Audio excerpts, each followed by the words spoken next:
Bien, ahora sí. La semana pasada estábamos hablando acerca del servicio a Dios, acerca de cómo Dios quiere que le sirvamos y de que lo que se conozca de nosotros pues sea nuestra fe.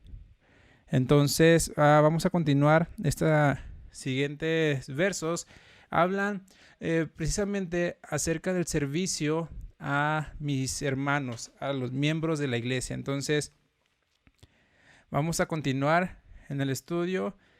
Ahora a partir del versículo 9 y ahora nos vamos a ir pues ahora un poquito más apresurados, pero nos vamos a ir hasta el verso 15.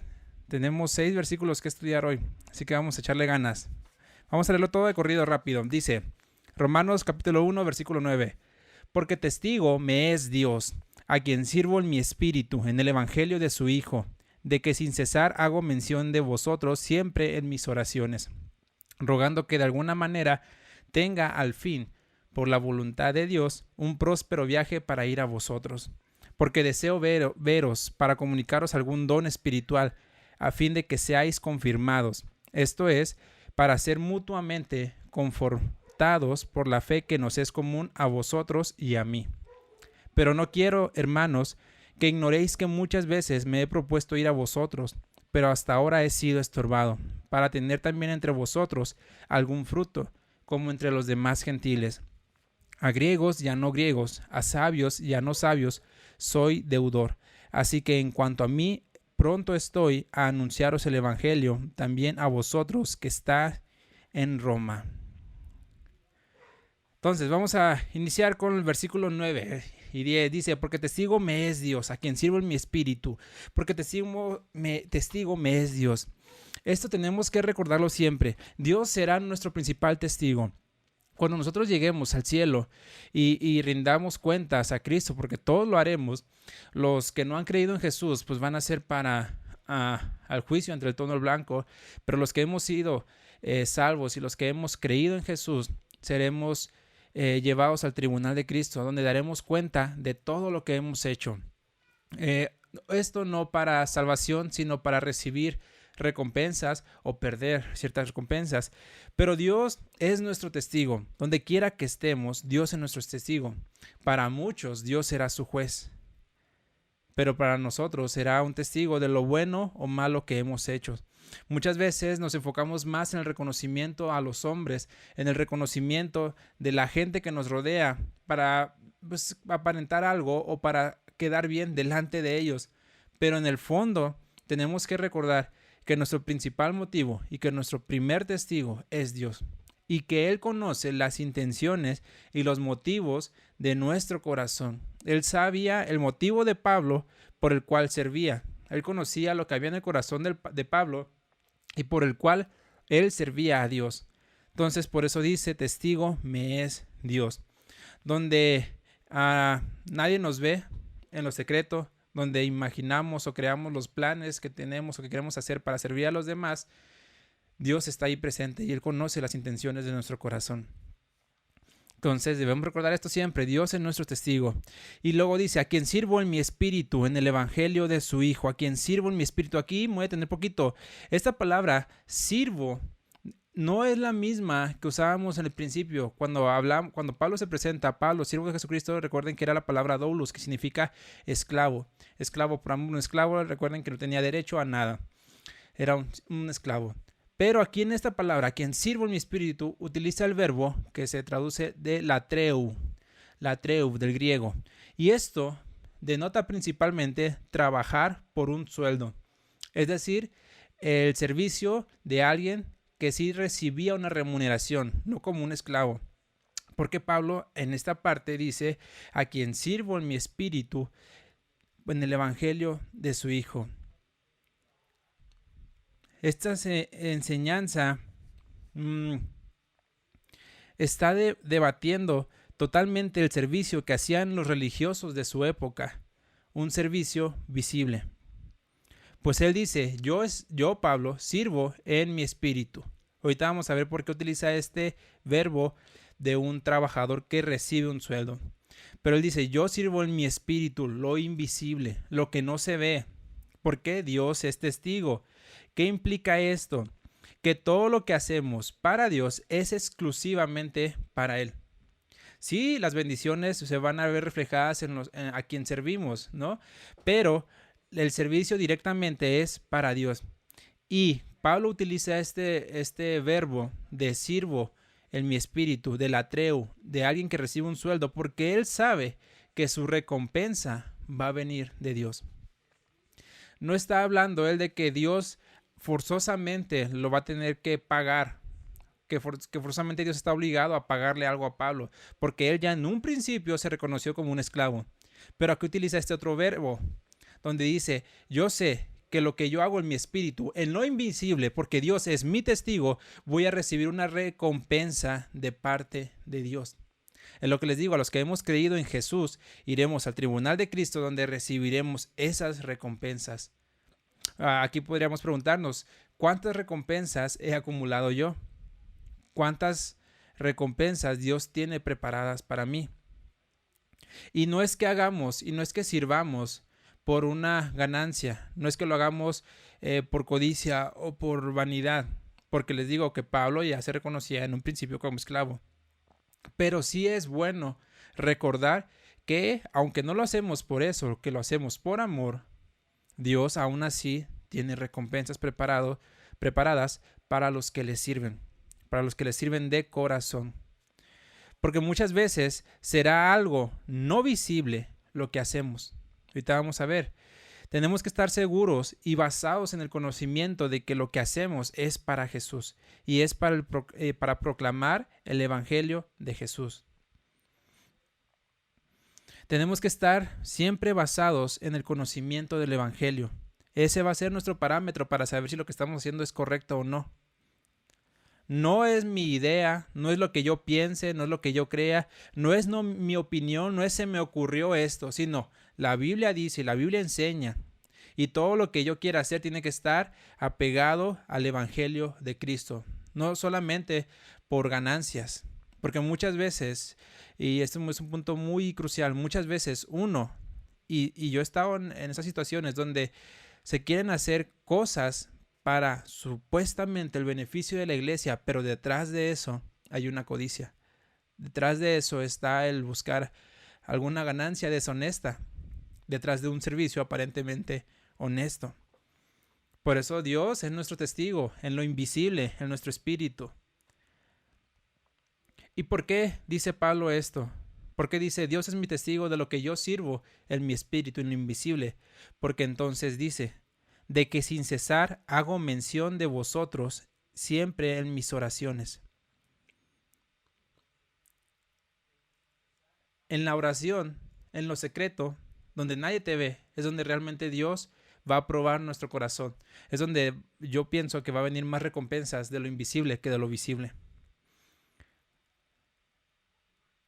La oración en lo secreto es donde muchísimas batallas son ganadas. Si conociéramos nosotros en verdad el poder de la oración, seguramente seríamos como Daniel, que apartaba 3 veces al día tiempo para estar a solas con Dios, siendo él uno de los principales dentro del gobierno de Babilonia. Aun cuando tenía muchísimos deberes, sabía que ese servicio invisible que nadie ve hacía la diferencia entre él y los demás siervos que estaban a disposición de los reyes de Babilonia. Por eso Daniel siempre sobresalió por encima de los demás. Por eso siempre estuvo en un rango más alto delante de los reyes de Babilonia. Porque él sabía a quién servía. Y lo invisible, el poder de la oración, le daba fortaleza y autoridad. La oración es el ministerio que yo considero más invisible. Es el más invisible, el que nadie ve, el que nadie conoce.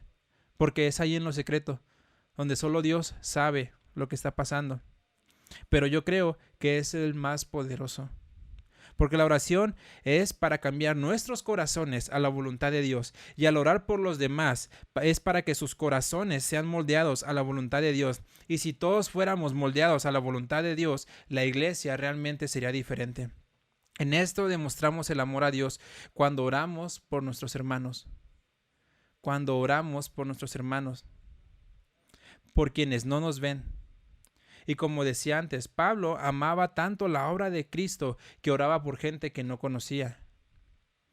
¿Cuántos de nosotros incluso no oramos por aquellos que decimos que amamos?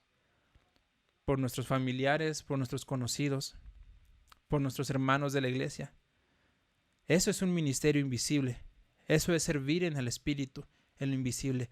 Pero saber que la recompensa va a venir de Dios. Si todos orábamos por todos los demás, si nuestro servicio a los demás fuera un genuino amor hacia Dios, y todos en la iglesia oráramos los unos por los otros, la iglesia realmente cambiaría muchísimo. Pero la oración, así como es un ministerio, así como es poderosa, también está allá arrumbada, también está olvidada. Y nuestro servicio debe estar siempre sujeto a Dios.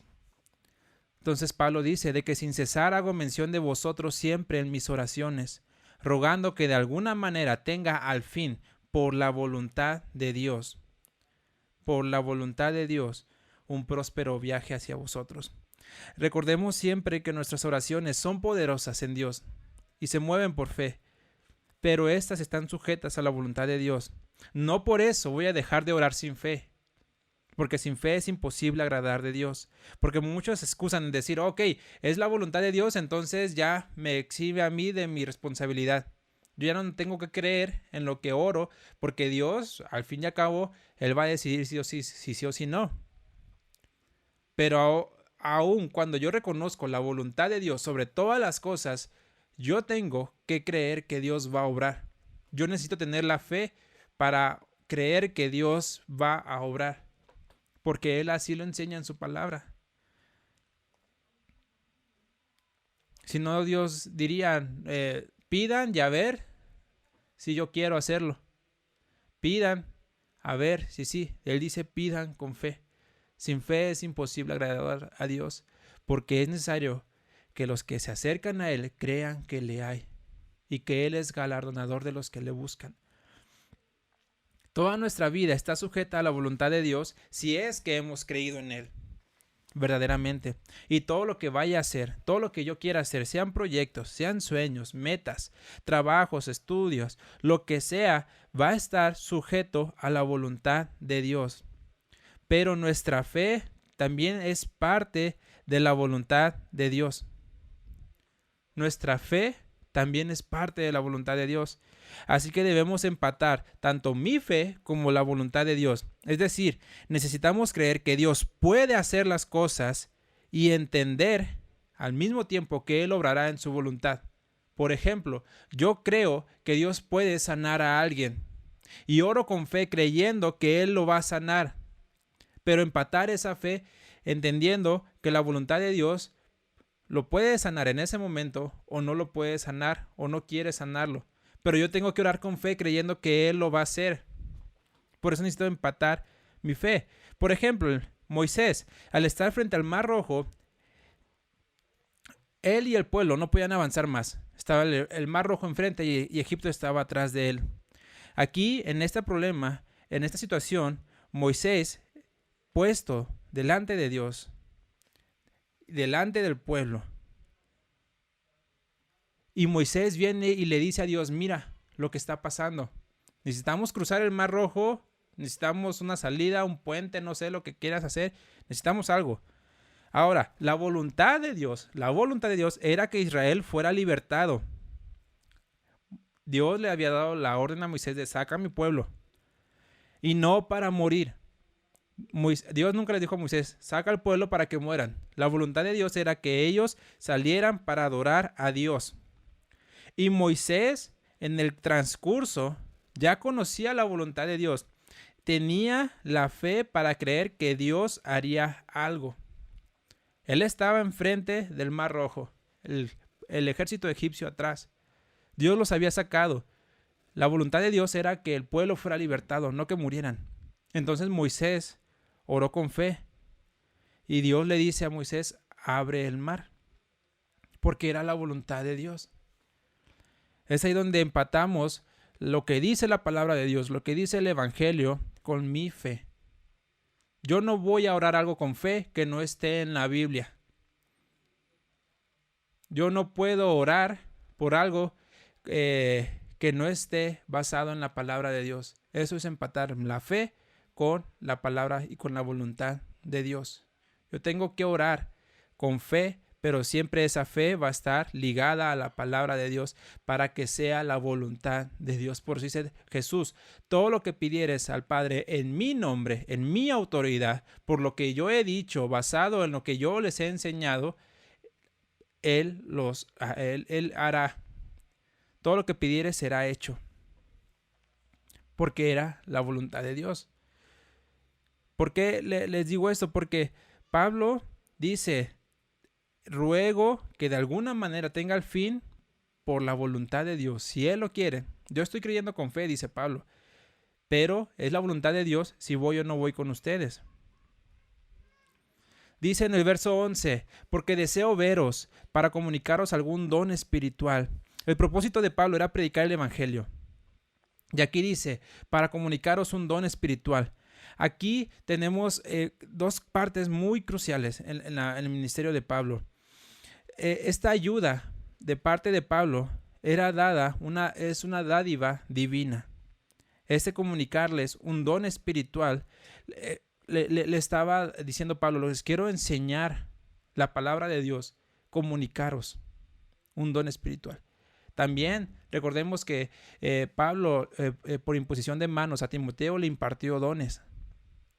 Y aquí Pablo, él dice que él desea veros para comunicar a esa iglesia algún don espiritual.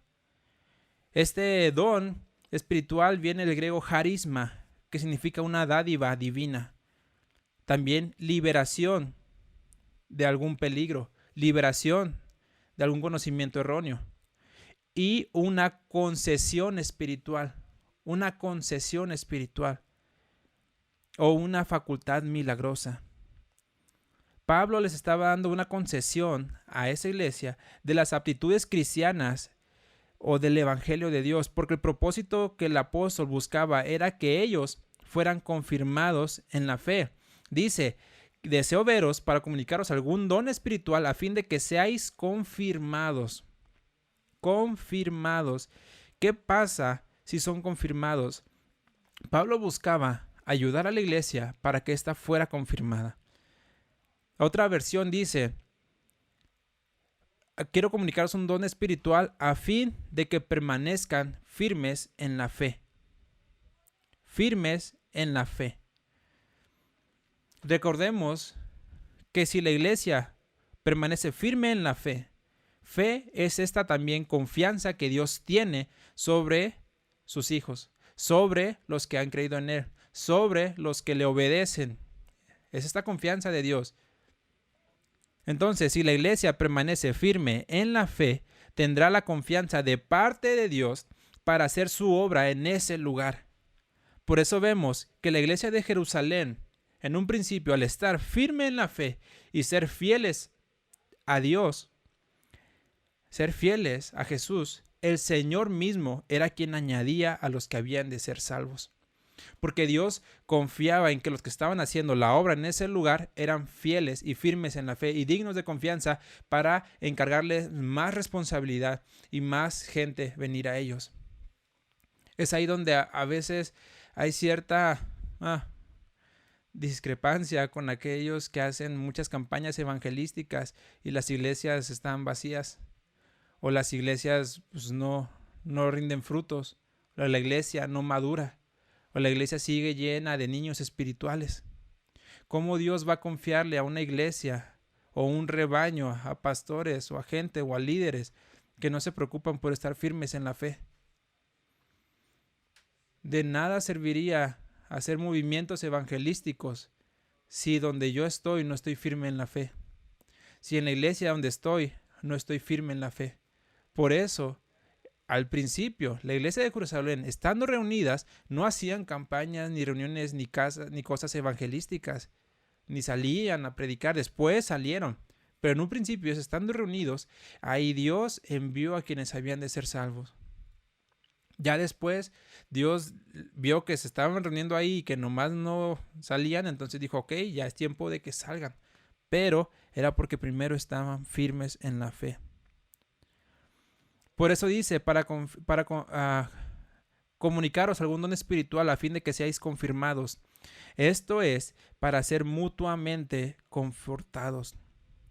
El propósito de Pablo de que sean firmes en la fe mediante el don espiritual del apóstol era que la iglesia, al permanecer fiel en el Señor, podrá también ayudar a la gente que necesita alguna ayuda espiritual mediante la palabra y la predicación del Evangelio y dones del Espíritu Santo. Por eso, si ellos permanecían firmes en la fe, ellos mismos iban a poder confortar a los que estaban a su alrededor. No iban a necesitar la ayuda de Pablo, sino que ellos mismos como iglesia iban a poder confortar a los que estaban a su alrededor. Ese es el propósito que los apóstoles buscaban al plantar iglesias, no que dependieran de ellos en todo momento y que estuvieran, ¿dónde está el apóstol Pablo? ¿Dónde está el apóstol Pedro? Necesitamos a Juan que venga con nosotros. No, lo que ellos buscaban era crear una iglesia madura, que ellos mismos predicaran, que ellos mismos se hicieran líderes para ayudar a los demás. Por eso es el propósito de la iglesia, de los pastores, de los maestros, de enseñar. Los pastores y los maestros no están nada más parados en un púlpito para verse bonitos o dar un mensaje así de que, me siento motivado, hurra, aleluya. Estos estudios que se imparten no es nada más para perder el tiempo y no tengo nada que hacer, pues les enseño algo, no. Esto es para que la iglesia realmente crezca. Esto es para que aquellos que son hijos de Dios y quieran estar firmes en la fe, crezcan en el conocimiento de Dios, crezcan en el conocimiento de Jesús, para que ellos mismos, ustedes mismos, quienes escuchen, quienes aprendan, quienes lean la Biblia, puedan ayudar a otros. Una iglesia que no crea, que no forma líderes, es una iglesia que está en pañales, que no crece. Una iglesia que siempre está necesitando leche y no puede comer comida sólida, no puede comer carne. Por eso es el propósito de los líderes hacer líderes. Si en la iglesia no se están formando líderes, tenemos que esforzarnos en ver cuál es el problema. El problema será de los pastores o los maestros que no están trabajando en eso, o el problema son de la iglesia, de los hermanos que prefieren nada más ser ovejas guiados para aquí y para allá, sin nunca tener el propósito de ser líderes. Por eso es para ser mutuamente confortados. Por la fe que nos es común a vosotros y a mí. Como iglesia de Cristo, todos tendríamos que tener una fe común. O decirlo de otra manera, todos tendríamos que tener un mismo camino de fidelidad. Recuerden que fe también se puede traducir como fidelidad. Podríamos decir por la fidelidad hacia Dios que nos es común a vosotros y a mí. Que todos corramos a la misma meta, porque un reino dividido entre sí no prosperará. Parafraseando lo que dijo Jesús, así como iglesia, donde quiera que estemos, debemos demostrar esa fidelidad para con los de afuera, para que ellos vean lo que nos es común a la iglesia, la fe en Jesús, la fe en Cristo. Recuerden que la iglesia de Roma era famosa por su fe. Por eso nosotros tenemos que correr en fidelidad, demostrando fidelidad a Dios, ser fieles a Dios, ser fieles al llamado de Dios, ser fieles a estudiar su palabra, ser fieles a reunirnos, ser fieles a Dios. La recompensa viene de Él. Yo no estoy aquí nada más hablando por hablar.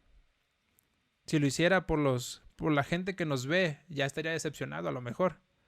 Porque 1 o 2 o 3 son los que se conectan, son los que ven, son los que estudian.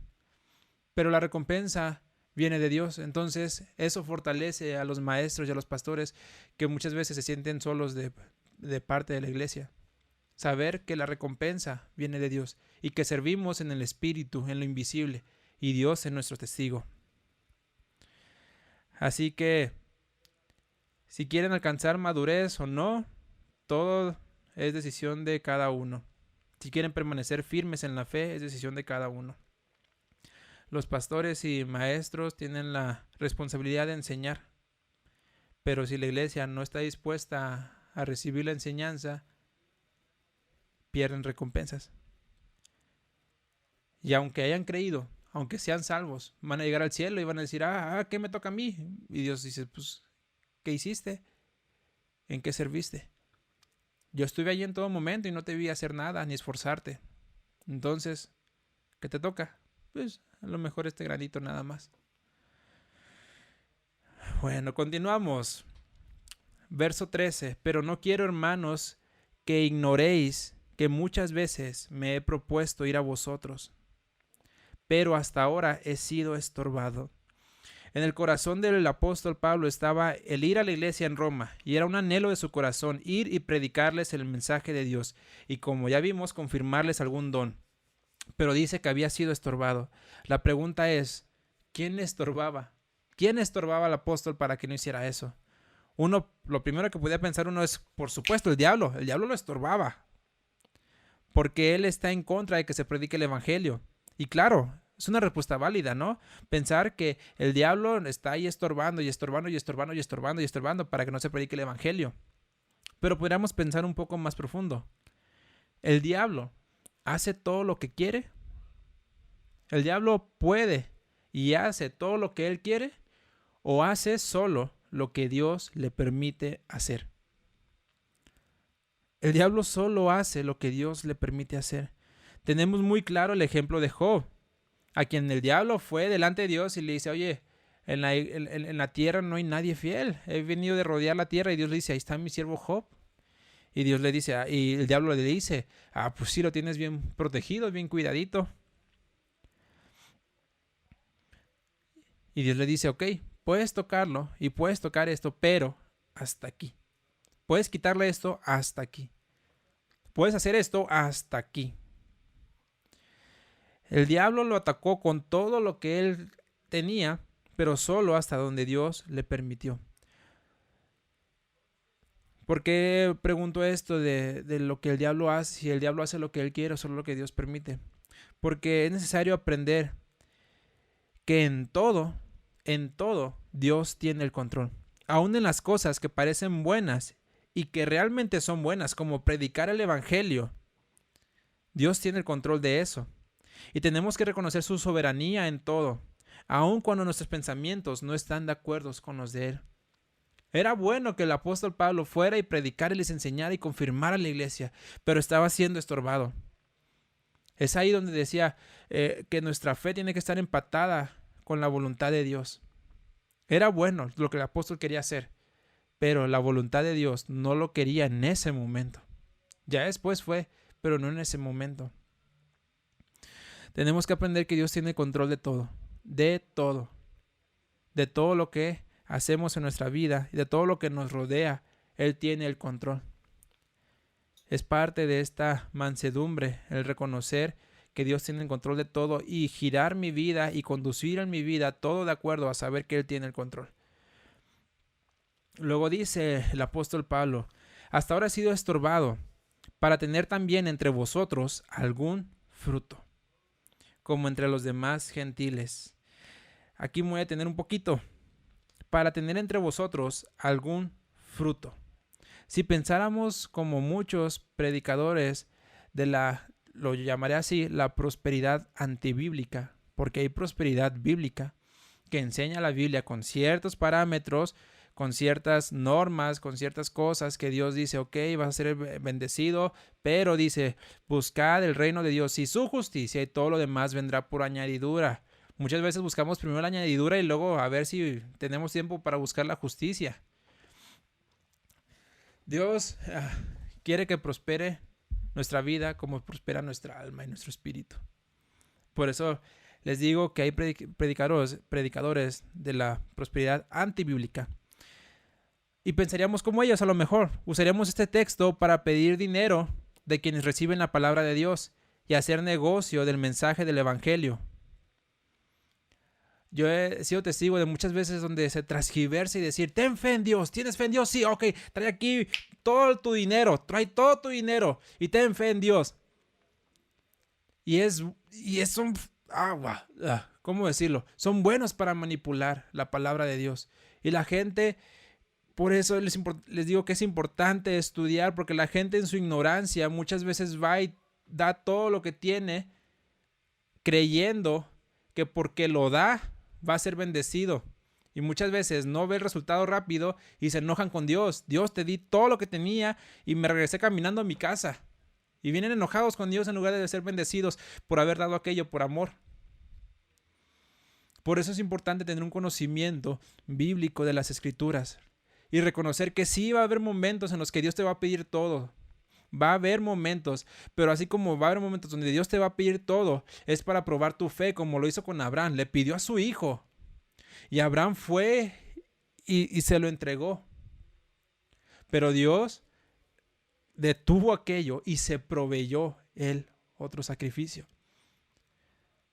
Tenemos que estar siempre presentes y estudiar la palabra de Dios para no ser engañados, porque los falsos predicadores se meten muy fácil y son muy buenos para transgiversar la palabra de Dios. Tenemos que estar conscientes, tenemos que estudiar. Por eso todo lo que viene diciendo el apóstol desde atrás, quiero confirmarles algún don para que sean firmes en la fe, para que sean confortados, para que nadie los engañe. Entonces les digo que este mensaje de para tener entre vosotros algún fruto no se refiere a que ellos tenían que pagarle al apóstol por predicarles. Porque Pablo enseguida, dice para tener entre vosotros algún fruto, enseguida, si lo quisieran usar para esta prosperidad antibíblica, enseguida Pablo lo refuta. Muy fácil. Ahorita vamos a ver cómo lo refuta. Pero este fruto no se refiere a que va a recibir de ellos alguna ganancia o va a recibir de ellos alguna remuneración económica o algo, sino que este fruto puede implicar tres cosas, de las cuales la versión más apta sería la de creyentes nuevos. Un fruto son actitudes espirituales que caracterizan a un creyente, el fruto del Espíritu. Para tener entre vosotros algún fruto, crecimiento espiritual. Recuerden que Jesús comparó a los cristianos, dice, yo soy la vid y vosotros los pámpanos. Quien está conmigo da fruto, quien no es cortado y es echado al fuego. Entonces son estas actitudes de un creyente. Pueden ser también acciones justas para demostrar esa fe. Acuérdense que dice que la fe se muestra por nuestras obras en Santiago. Y obviamente los frutos también son reflejados en creyentes nuevos, en almas que se entregan a Jesús. Ahí mismo en Romanos, Romanos capítulo 1, versículo 13, pero en la traducción lenguaje actual, dice, hermanos en Cristo, quiero que sepan que muchas veces he tratado de ir a Roma para verlos, pero nunca ha faltado lo que me lo impida. Me gustaría ir allá para anunciar las buenas nuevas, para anunciar el evangelio, como ya lo he hecho en otros lugares, para que muchos crean en Jesús. Este fruto, para que haya nuevas almas. Y es muy probable porque vean cómo Pablo se refiere a esa iglesia. En Romanos 16:5 dice, saludad también a la iglesia de su casa, saludad a Epeneto, amado mío, que es el primer fruto de Acaya para Cristo. Este fruto es también nuevos creyentes. Es el primer fruto de Acaya para Cristo. Entonces les decía, este fruto que Pablo buscaba tener en ellos no es alguna remuneración económica, porque inmediatamente Pablo dice, para tener también entre vosotros algún fruto, como entre los demás gentiles, y dice, a griegos y a no griegos, a sabios y a no sabios, soy deudor. Soy deudor, es decir, les debo algo. Ahí Pablo está diciendo claramente, yo no tengo por qué ir a cobrarles o pedirles que me den algo, porque yo soy deudor de ellos. Imagínense si viniera un predicador o estuviera enfrente a un predicador de este tipo y dijeran, ven y traigan una ofrenda y bla, bla, bla, bla, bla, etcétera, pongan todas sus primicias, sus fe, lo que sea, y le dijeran, ok, pero tú eres deudor a nosotros, ¿no? ¿Qué nos vas a dar? ¿Dónde está tu fe también? Porque es curioso que muchos de estos que predican eso de ten fe para dar todo lo que tienes, es curioso que ellos no tienen la fe para dar todo lo que ellos tienen. Es muy raro que ellos hablen acerca de yo entregué todo lo que tenía. Es muy raro que se vea que ellos dan todo lo que tienen. Siempre piden, pero no dan. Entonces Pablo con esta frase refuta esto a quienes quieren cobrar por el evangelio de la gracia.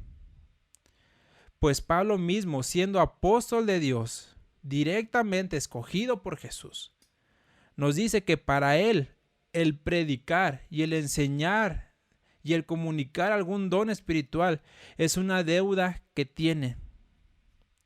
Es una deuda que tiene. Y como si fuera una deuda, le pondría precio al evangelio de Cristo. El mensaje de Jesús nunca va a tener precio.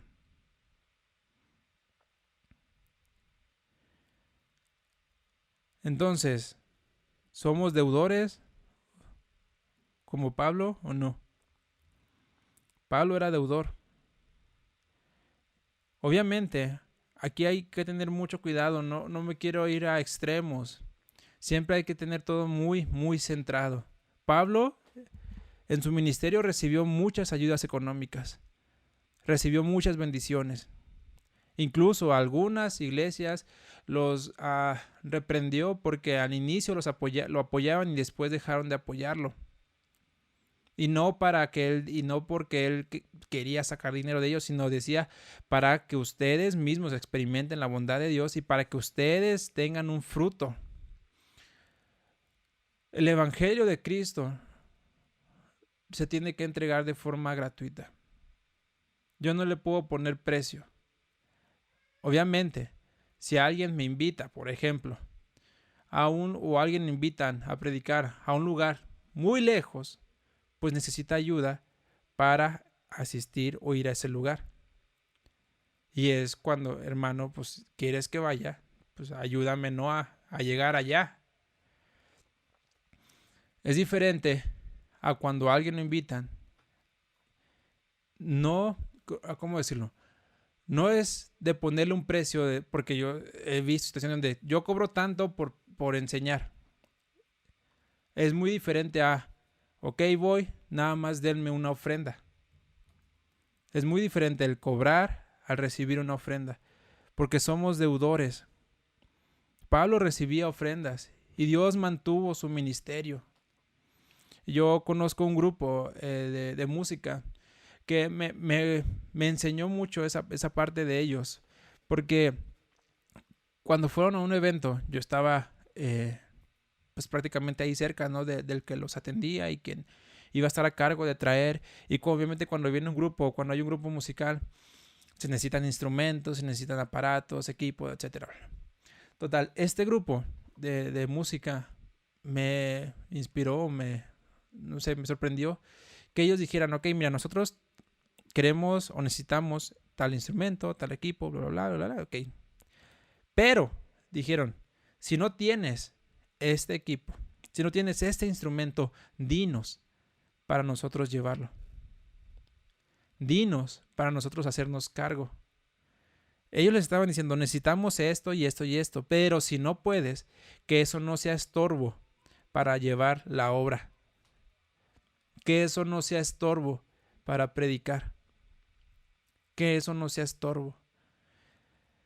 Y yo creo que Dios obra de formas milagrosas. Y si Él quiere que algo se haga, como les decía antes, su voluntad va a obrar. Lo va a hacer con o sin recursos, con o sin dinero. Él va a hacer su obra. Por eso es importante recalcar esta parte. Y Pablo lo dice, soy deudor. Yo tengo una deuda de predicar el evangelio, de predicar y de enseñar. Así que Pablo dice, A griegos y a no griegos, y a sabios y a no sabios soy deudor. Así que en cuanto a mí, dice Pablo, en cuanto a mí. Esto demuestra la disposición del corazón del apóstol y el reconocimiento a la voluntad de Dios. Es decir, Pablo tenía un corazón dispuesto. Dice, en cuanto a mí, yo estoy pronto. Si fuera por mí, yo ya estaría yendo. Pero la voluntad de Dios no ha permitido. Recuerden que en Proverbios 16:1 dice, del hombre son las disposiciones del corazón. El hombre, digamos, pone su corazón en disposición a hacer ciertas cosas. Pero de Jehová es la respuesta. Otra versión dice, el hombre dispone, ahí no recuerdo cómo dice, pero nosotros tenemos que poner nuestro corazón dispuesto. Dice, el hombre propone y Dios dispone. En otra versión, ahí en Proverbios 16:1. Dios va a usar a los que tengan un corazón dispuesto. Dios va a usar a los que tengan un corazón dispuesto. Si tú dices, yo quiero ser líder, yo quiero servir a Dios, yo quiero hacer esto y aquello, ok. Que se vean en tus acciones que realmente quieres eso. Si dices, ¿sabes qué? Dios me llamó a ser pastor. Soy pastor. Ok. A ver, en la disposición de tu corazón, ¿qué estás haciendo para actuar como pastor? Dios te llamó a ser maestro. Ok. ¿Qué estás haciendo en tu disposición de corazón para ser un maestro? Yo soy evangelista, profeta, lo que sea. ¿Qué estás haciendo en la disposición de tu corazón para hacer aquello? Porque no es nomás decir, ¿sabes qué? Ya soy pastor. Alguien me profetizó que soy pastor y soy pastor. Bueno, ok, pero pues, tu vida está hecha un desastre. Entonces, ¿qué vas a hacer ahí? Nuestro corazón tiene que estar dispuesto a buscar de Dios, a prepararnos, pero la voluntad y como ya vimos antes, la capacidad, la gracia de Dios va a venir sobre nosotros y nos va a capacitar si nuestro corazón está dispuesto. Nosotros necesitamos tener un corazón dispuesto, pero reconocer que la voluntad soberana de Dios va por sobre todas las cosas. Con esto terminamos el estudio de esta semana y vemos cómo aquí el apóstol con estos versículos nos enseña a nuestro servicio a los demás. La disposición que él tenía para predicar a los demás sin ganancias deshonestas, sin buscar dinero. Porque cómo he conocido gente que de la misma fe quiere hacer negocio. Y el fin de ellos pues es un fin terrible. Pero nosotros lo hacemos por amor. Y a cada uno nos da la responsabilidad de servir. Porque testigo me es Dios de que sirvo en mi espíritu. ¿Servimos en espíritu o solo para ser vistos de los demás? Con esto terminamos. Bendecimos a todos los que están en casa, a todos los que nos escuchan a través de las redes sociales de Facebook, Spotify, YouTube. Dios les bendiga. Los amamos. Iglesia en Casa los ama. Dios les bendiga.